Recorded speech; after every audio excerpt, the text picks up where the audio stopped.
tomboko lahy sy tomboko vavy aim-pirenena andresahana aleo mba olona fantatra fa nahavita azy nahavita be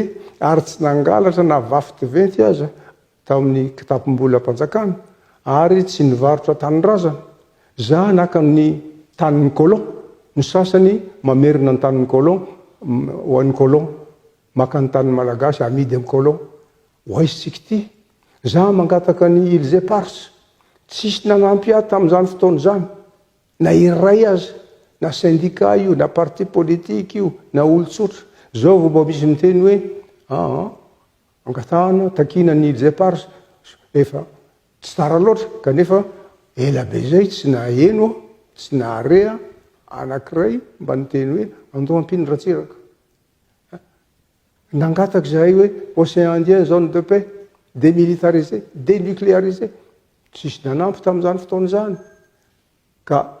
raha hitanisany zava-bita teo to aliletro ny androtsika fa ampatsihivina fotsiny hoe SFF isaky ny fokotany CEG isaky ny firaisana 1250 zany SFF zany 11000 1250 isaky ny firaisana CEG lycée 113 isaky ny fivondronana université isaky ny faritany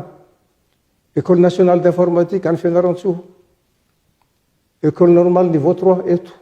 INSCAE eto école nationale de la marine marchande any Mahajanga Sekreny zany rehetra zany tompoko azadino mora manadino moa ny vahoaka fa ngamba am'izao ankatoko ny fifidianan'izao za aloha dia miady mihitsy mba tsy hisy io fifidianan'io zao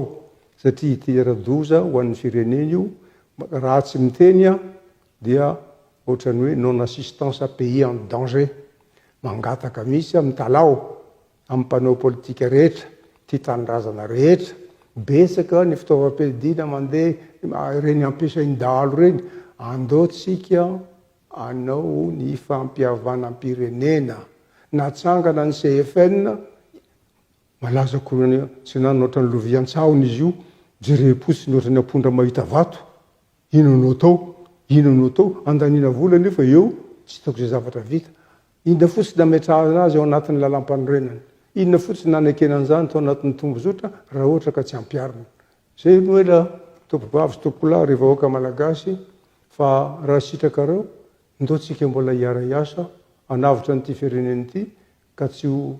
vahiny ny baiko n'ity fireneny ity fa ny Madagasikara sy mandoalika Madagasikara sy malagasy nitraka saotra tomboko lahy saotra tomboko vavy